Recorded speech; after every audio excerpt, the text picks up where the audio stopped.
Welcome to the Lean Out Your Business podcast, a show dedicated to helping entrepreneurs accelerate business growth and simplify success. I'm your host, Krista Grasso, and I've been working with businesses for more than 2 decades to help them lean out and optimize what's working while eliminating anything that's not adding value. So if you are ready to get more time back in your day, more profit in your business, and to do business differently, growing and scaling on your terms, let's dive into today's episode.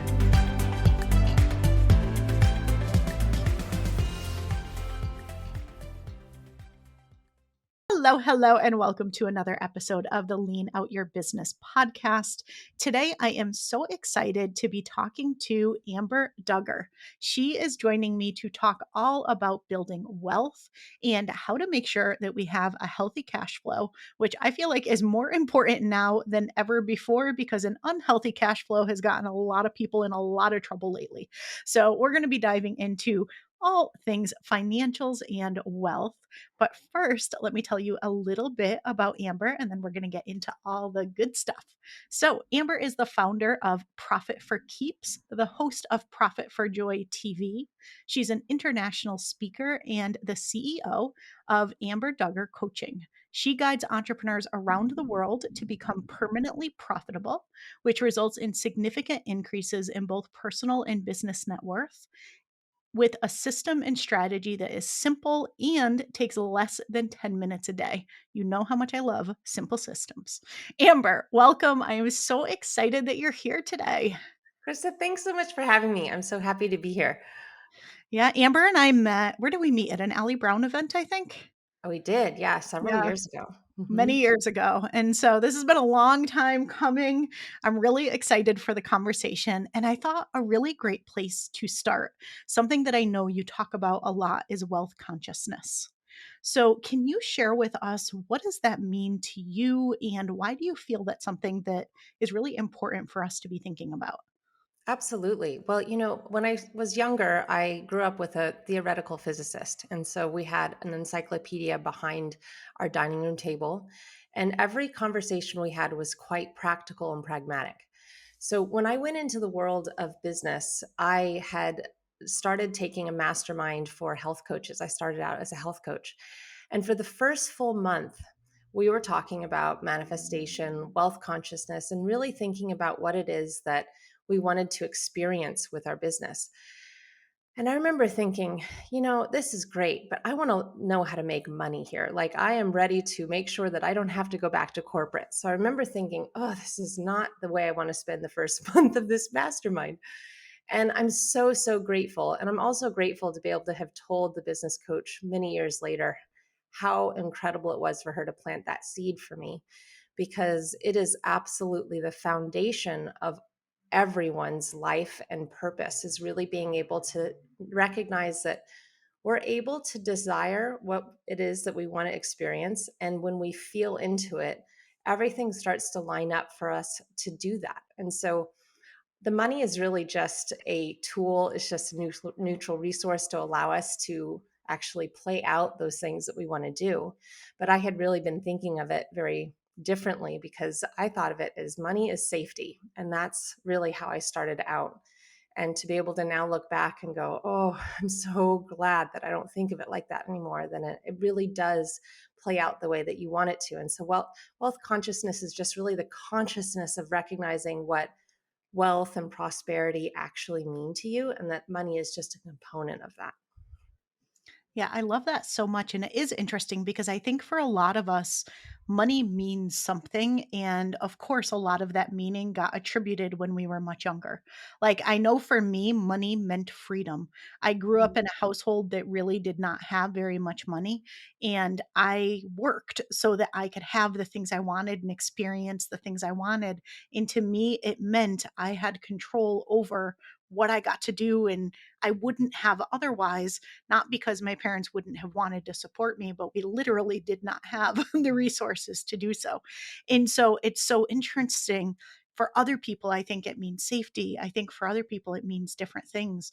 But I wonder how many people actually pause and consciously really think about it in the way that you just defined.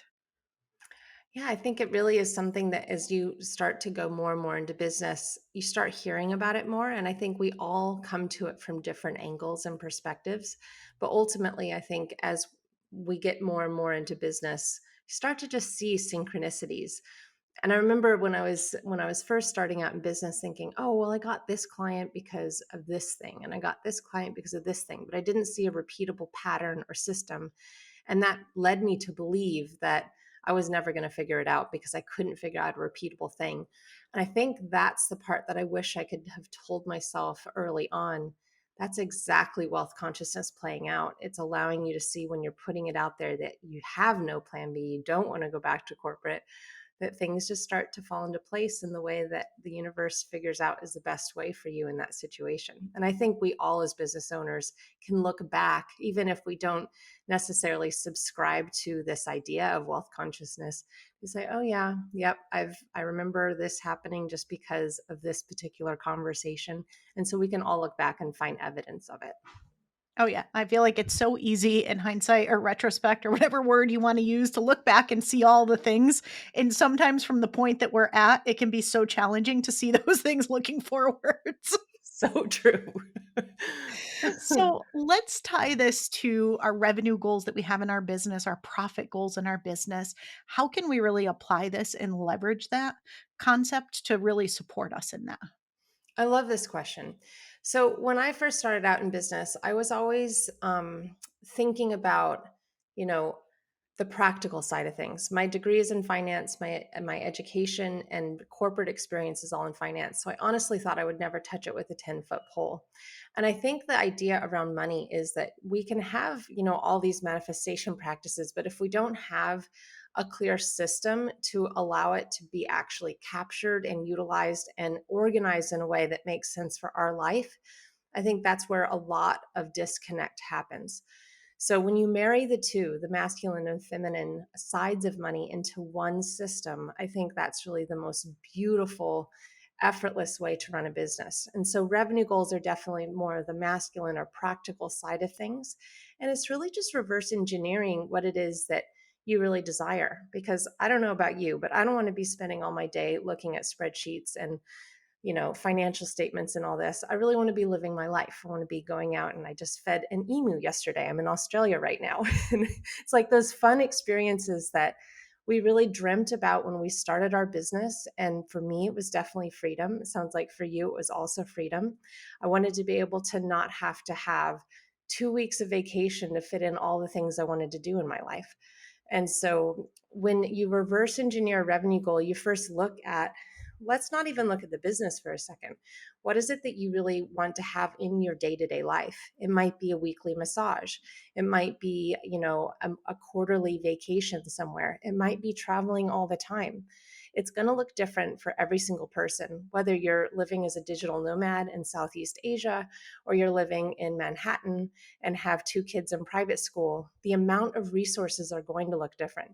So to have a generic revenue goal, like I remember when I started out, they, were saying 5K months or hitting your first six figures. That looks very different for each person. So instead, it's like, I don't really care so much about the number or the amount of digits behind it. I care that the amount coming in is allowing me to do the things that I really want to do. And so that's really where we base the revenue goal on. So then that way we can not only pay ourselves what we want to pay ourselves, but have the money that we need for running the business that to align with that particular revenue goal and still have money to pay our taxes and be profitable at the end of the day. Yeah, and that right there is what it is all about. I agree with that 100%, and it drives me a little batty when people get so hung up on these really arbitrary revenue goals that it's like, "I'm gonna hit 500,000 this year. I'm gonna hit 1,000,000 this year. I'm gonna hit 3,000,000 this year." It's like, "Why?" Well, because I want to. Well, because that's this much percentage of growth over last year. And like I love those targets. I love challenging ourselves. I love trying to stretch and see what we're capable of and be in that spirit of possibility. But sometimes I do think that the goals are much more ego driven instead of something that's actually inspirational to work towards. Yeah, and rightly so. If anyone listening here has found themselves doing that, I think it's actually quite normal, all the way Mhm. to the point where when I was in corporate, or I'm sorry, when I was in college, that was the first time I was starting to question this whole idea of profitability, because they were going through and they were explaining how we could increase profit by doing these particular things. And I thought, well, if you're already paying yourself what you need to pay yourself to really experience life and you're already profitable, what is the extra profit for? And I asked the professor that question. I will never forget, the whole room got silent. He stopped writing. He looked at me and he just paused for a second and he could not come up with an answer. And so then he said, he kind of joked. He said, well, isn't more profit better? Ha ha ha. And then he just kept going. And I thought, okay, we need to really be questioning this, because if we don't have a reason, why are we on this hamster wheel to just continue to make more and more and more? And I think it really comes down to the fact that we haven't taken a moment to sit down and think about, what does that actually look like from a numbers perspective? It's similar to like riding really hard on a bicycle, not knowing which direction you need to go. You might be going the exact opposite direction that you actually want to be going, and then you're just going to get really exhausted. So I think that it's a really beautiful moment when one hears that it's possible to actually have it all, because what your definition of all is going to look different than someone else, and it doesn't mean everything. It just means everything you care about. Yeah, I call that your rich, fulfilled life. I Ooh, I love absolutely love it. it. All right, so we have to talk about cash flow because it's perplexing to me that so few people teach people new to business about cash flow. And as a result, I think as business owners have been in business sometimes for many, many, many years, they still struggle to have a good handle on their cash flow because it wasn't a muscle that they built early on, and they may be more visionary types who, their dream is not to look at their numbers and their spreadsheet every day, right? And Mhm. so, can we talk about cash flow and the importance and what we should really be thinking about to make sure we've got healthy cash flow? Well, first of all, I think it's important to define cash flow. And cash flow is really just cash coming into your bank. So, there's a difference between revenue and cash in. And so a lot of times you'll hear someone say, oh, I booked, $200,000 in my last launch. But that doesn't necessarily mean that they received $200,000 in the bank account. And we still have needs in the moment that require cash. And I think the reason that we haven't talked so much about this is, one, you're right. I think the financial and educational systems have failed us. We weren't taught personal finance in school. And if it was really just balancing a checkbook, and who uses checkbooks anymore? We are looking at not really understanding the personal side of it, but then adding on a business component to it, and then all of a sudden meant to understand all of that. So I first want to say, if you are feeling discombobulated, or just like, I'd rather do anything other than look at my money, know that you're not alone, and that I'm really, really commend you for deciding to listen to this particular episode, because it takes a lot of courage to start to become more aware and learn more about something that really makes you uncomfortable, because whatever is unfamiliar is uncomfortable. And so I just want to first say, well done for listening to this, because you're on an incredible journey. Because once we understand what cash flow is and what it really means, it becomes an effortless way of life. I was recently asked on another podcast, what is your money routine?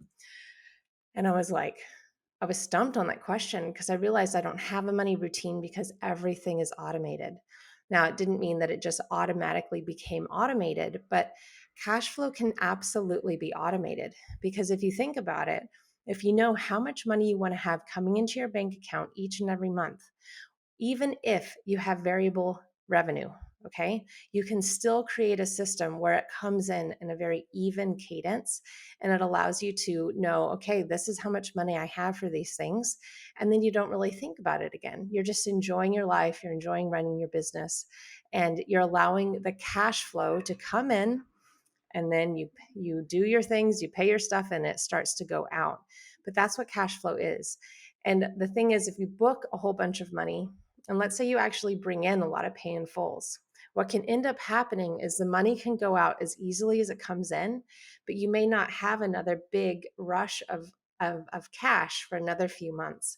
And so managing cash flow is just saying, okay, If we took away all the digital systems and we actually just had cash in front of us in a big pile, we would be thinking it through because it's a tangible thing. And we think, okay, well, I have 4 more months before more money comes in. So let me divide this up so that I know that it's going to last me those 4 months. But now that we've moved into a digital space, it's a lot easier to just think, oh, that's a big number in my bank account. I think I'll be fine until 4 months from now.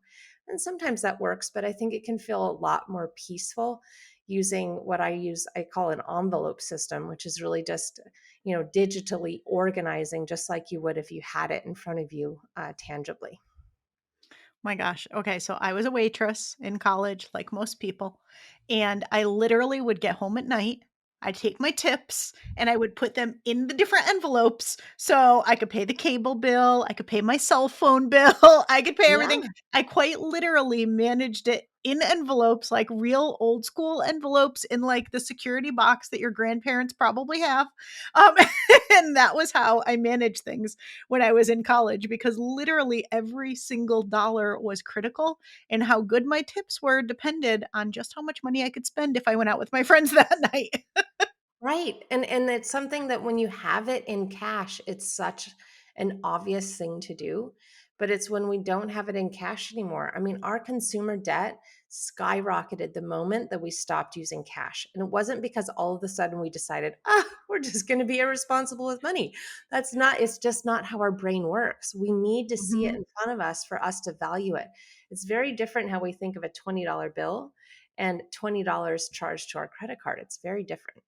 Mhm. Oh, completely. And I think credit cards also gets us in the habit of spending money we don't have, and it Mhm. becomes so normal, it's easy to do it because it's hard. It's like it's only $20, it's only $100, it's only $1,000, it's only $10,000. The numbers just keep growing and it feels like no big deal, but if you didn't have the money physically in front of you, you wouldn't be able to spend it otherwise.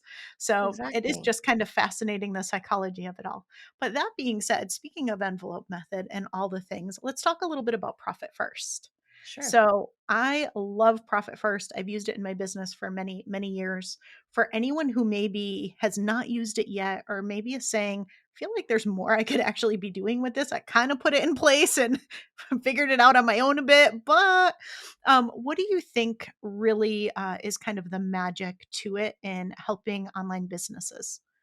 See, I think, okay, so this is a great question. So I first came across Profit First in 2016. I was living in Bali. I was running a cash flow group program for health coaches. And it was the one piece that I loved, which was putting aside a certain amount of profit aside, and everything else was in an envelope system already. So the thing about the book is that it's written very much for a brick and mortar business with lots of financial statements. So if you've read part of the book and you've gone, this sounds great, I've opened up my accounts, but I just am never, I don't have enough money in the operating expense account, so I've just kind of done away with it. Don't worry, I've heard this many, many times. So, the idea with an online service based business is you have a lot more autonomy around pricing, around your business model, around expenses. We have a lot more flexibility to really create what we desire. So, that's what's so beautiful about using Profit First with this system is that instead of using all the financial statements and making small increments to change your percentages, when I first was starting out, I thought, well, I know this is how much I want to pay myself to pay my expenses at home and also to pay my expenses in Bali. So I reverse engineered the revenue goal. I got specific profit first percentages based on that, and then used an envelope software system instead of all the bank accounts. So if you've been struggling with profit first, I would recommend, first of all, that you look at Profit for Keeps, which is the system that we created, which allows you to use components of Profit First, but it's more of a digital envelope system instead. So instead of making all those increments, you're really just aligning your business model with the revenue goal that you need to have the life that you care about, not your business bestie, but what you actually want to build into that.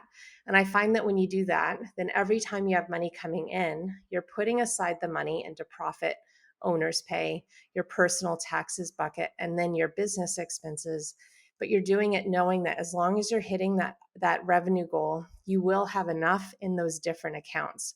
If you use the accounts or if you decide to use a digital software system, we use YNAB, it stands for You Need a Budget. Yeah, Lovely we name, use huh? we use YNAB as well. Yeah, it's great. We call it an expansive spending plan instead of a budget because budget's a trigger word for a lot of people. So it's not about Mhm. restriction, it's about just expanding into what you really need. And I think, Krista, since you use an envelope system, you get it. I mean, it's like it's permission to spend money, it's not a restriction. Right. Yeah, it just I mean, it naturally fit the way that my brain works. My good old waitressing days coming back to help me many years later. Yeah, for sure. I'm curious where you served, like what restaurant you were at. Okay. Macaroni Grill. I was at Macaroni Grill. Macaroni Grill for 5 years, loved Macaroni Grill, and I also fun fact, my very first 2 businesses were coffee shops. I launched the very first drive-through coffee shop in the state of Connecticut in Wow. 1992 or 1993, and the very first espresso bar, which was in the lobby of Waterbury Hospital. For anybody who knows Connecticut, it was called the Java Bar back in 1992. So I'd launched the Java Bar first, and then I added the grind, which was the drive-through the following year. And so I loved coffee, and I got used to running, managing, building teams, doing all the things in coffee shops. And so when I was in college, I worked at both a Starbucks, which I managed, and Macaroni Grill. So that I was it. That love was where all that. my I tips had no came from. idea that you had so much experience in coffee too.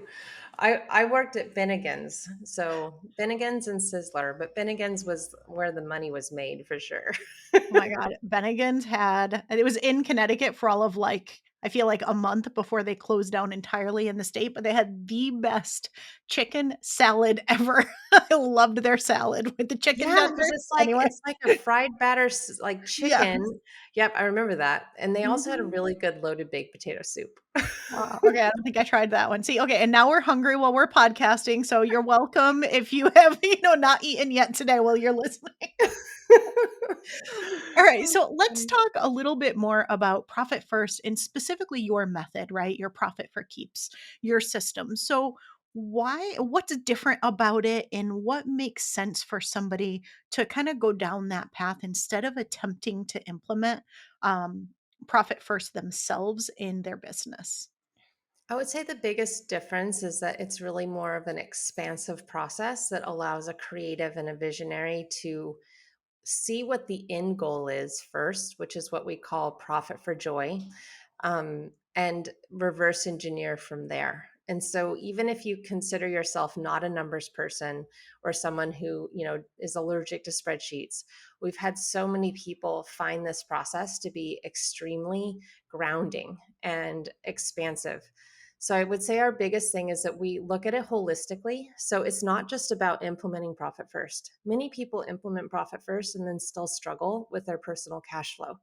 Mhm. And I feel like, why would we even want to be thinking about money again? We can think of it as this resource that's a conduit of our intentions, but I really don't want to be thinking about it at all. So when you look at all the pieces, the personal piece, and then move into, okay, now that I know how much money I want on the personal side, what kind of business revenue do I need to be generating? And then from there, you can say, okay, well, if I know I need to be making, I'm just going to use this as an example, $15,000 a month. What does my pricing look like? So then you look at your pricing. You look at maybe you're a service based business where you're actually seeing clients. Well, how many clients do I really want to be working with on any given month? And then you can say, okay, well, I want to always not work on Mondays and Fridays, and I want to have the last week off the month of every month. Okay, well, now maybe I have room for 10 clients. All right, well, then I need to be charging a minimum of $1,500 a month if I want to be hitting $15,000. And so then it's looking at it very practically. So then instead of just feeling like, oh my gosh, I don't have the revenue coming in, well, if you're charging only $1,000 a month, then yes, you're going to be $5,000 short every month. And then you're going to feel the strain of that month after month. But just knowing, like, oh, all I need to do is charge 1,500 a month and then everything is covered, it just gives us so much confidence in our pricing, and it gives us confidence in how we're running our business. And then everything just starts to fall into place. And it's a really beautiful process to witness. Yeah, I love that so much because to me it makes so much sense. Is so often I feel like people just are standing where they're at and they're just working really, really, really hard and they don't entirely know where they're going, often because they're just so overworked that they haven't had the time to get clear on where they want to go so they can reverse engineer the results. And so I love the way you've applied that from a financial perspective because I feel like our finances can be a lot more predictable and we can have a lot more confidence in them than a lot of times we think we can. Like, sure, you can't necessarily control what happens in the economy and how, your launch is going to convert, but there's certainly a lot of things that you can do and a lot of ways you can set yourself up for success if you follow processes like the one you just outlined. Absolutely. And, just to give a quick example, when I was first starting out, I was told that, a $10,000 month was not realistic, that I needed to start with five. I knew I needed to make 8,000 in my business. And then I was also given a suggested pricing of $200 a month to see a health coaching client. That would have had me working with over 40 clients to not even make my revenue goal. So I would have been going into debt by $3,000 every month and exhausted trying to get those many clients. And it's not like that advice was done to put me in a state of, not success, but it's just what that experience had been for those particular people. So it's just having the right information from the start is such a precious gift. And if you have gotten to this point and survived and you haven't had that information, I mean, I can't wait to see what you do with being able to have the right numbers, because it's just such an incredible ride once you have that tuned in. Yeah, absolutely. All right. So tell people a little bit more about what you do, what you've got coming up, and where they can find you. Well, I'm always on Instagram at profit.with.amber. We run regular master classes, so you can go to amberduggar.com/masterclass if you want to sign up for a wait list. We also are doing, we have a calculator. So if you just want to figure out what is my revenue goal, I'm sure that after listening to this conversation, you're curious what that looks like. You can go to amberduggar.com/calculator to check that out as well. But ultimately, I just want to encourage you, after listening to this, just take a deep breath and allow yourself to just process this in the way that you best process, whether it's going out for a walk or taking a bath. But just know that if you're in a state of overwhelm when it comes to your cash flow, that it is possible for you to feel at peace with it. It's possible for you to actually feel excited and empowered by it. And I think that's one of the most beautiful things, is knowing that this is not necessary for you to feel this way. And I'm excited for you to start feeling, more empowered and really ready to just take on business in a whole new way. So I really appreciate you listening all the way to this point. Fantastic. And of course, all those links will be down below in the show notes. So make sure that you do connect with Amber. And Amber, I have one final question for you. I can't wait to hear what you have to say. I ask everybody this question, and I always love hearing people's answers. And it is, how do you work smarter, not harder, and keep things lean in your business? Ooh. I think it's about automating my money for sure. I haven't ever billed a client. Everyone is automatically paying me. So there's no backlog in invoices. And I pay myself regularly, automatically, and all of my credit cards and everything are paid automatically. So that's definitely a way to completely save time, as I haven't paid a bill in, I think, 8 years. Oh my gosh. Okay. So I love systems and I love automation, but that right there is like the best automation I've ever heard. Whoa, that's quite a lot coming from you, Krista. Like, if you're not, I'm like, as you're talking, I'm thinking, I'm like, which things do I still do manually? Wait a minute. There's some great things out there to do automatic payments, I'm telling you. Hey, I have some homework to do here. But Amber, thank you so much. I so appreciate you being here with us. Any final thoughts for the listeners before we wrap up the episode? I just want to say, just know that you have the most incredible inner wisdom, and that no one knows better than you what needs to happen. So I just really encourage you to sit with this and sit with yourself and decide, what is it that I need to do? And really to give yourself permission to just completely remove shame and guilt from this. because there's so many people that have shared with me privately how much shame and guilt they've had around maybe debt balances or an experience that they had where they just felt like they weren't very, quote, smart with their money. And I think that every decision we make are the best decisions that we've made because we are making them with the information we have at hand. And when you have new information, you make new decisions. So I think the more we can really forgive ourselves and release ourselves from this unnecessary torture that we put onto ourselves, and usually without anyone else knowing that we're carrying it, and just releasing ourselves of that and knowing that why would we want to treat ourselves that way? We'd never do that to our best friend. And it really just makes life that much sweeter. I feel like that is the best advice to wrap this episode up on because I resonated so deeply with a lot of that. And I know I've shared on this podcast before. My very first business that I scaled was an e-commerce business, really, really expensive to be learning how to scale in a product-based business where you're carrying inventory and doing a lot of that. And I accumulated such a large amount of debt that, I later was able to take all those learnings and start some really successful businesses to take care of that. But I carried so much guilt about that. Like, I'm supposed to know what I'm doing. How could I make these mistakes? It was so, like, in hindsight, it's so obvious what you should have done different, but you don't know at the time. So I do think that's really, really, really great advice. And I hope all of you listening, if you are in that place or if you remember a point in time when you were, which I do, definitely give yourself some grace and just, move forward with the amazing knowledge and information that you have today, and certainly connect with Amber to take things even further. So, Amber, thank you again for being here. Everyone, thanks so much for listening. We will see you again next week. Thanks so much.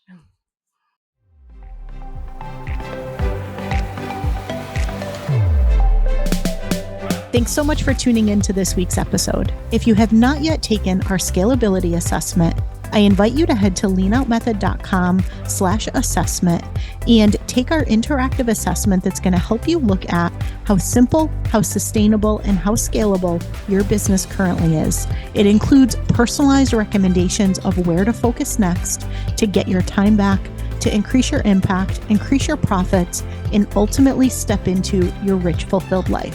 And finally, we'd love to see you inside our signature program, Simplify to Scale. You can head to leanoutmethod.com/ops to find all of the details on how we can help you uplevel your operations and get out of the day-to-day of your business.